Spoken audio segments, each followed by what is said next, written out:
বাবু, বিদ্যুৎ অফিস নিয়ে কিছু বলো। রাতে বিদ্যুৎ নিয়ে ছিনিমিনি খেলবেন না, হাত পাখা দিয়ে বাতাস করার মানুষ নাই। বাবু, মেয়েদের নিয়ে কিছু বলেন। মেয়েরা খুন করলেও স্বীকার করবে, কিন্তু কি ক্রিম মেরে ফর্সা হয়েছে সেটা বলবে না। আচ্ছা বাবু, তোমার জীবন কেমন চলছে? আর বললেন না, ঘুম ভাঙলো অফিস, আর অফিস ভাঙলে ঘুম। জীবন যৌবন সবই শেষ।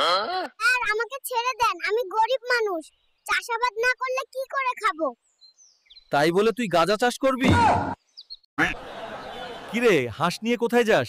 এশিয়া কাপের খেলা দেখতে দুবাই যাচ্ছি, তাই বাংলাদেশি ক্রিকেটারদের জন্য হাঁস নিয়ে যাচ্ছি।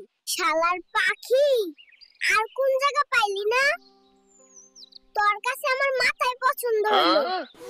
বাবু, তুমি কাকে বেশি ভালোবাসো, মাকে না বাবাকে? ব্যস্ত একটা লাগাই দিলেন। এটা কোন প্রশ্ন হলো? আপনাদের কারণে দেশের এই অবস্থা।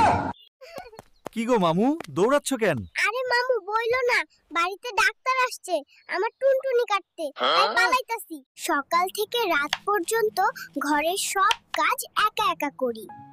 জামাইয়ের পছন্দের খাবার রান্না করি, তাও জামাই বলে তোমার চেয়ে পাশের বাসার ভাবিই ভালো। এত কাজ করেও জামাইয়ের মন পাইলাম না। এ বুড়ি, আমাকে স্কুলে ভর্তি করে দে।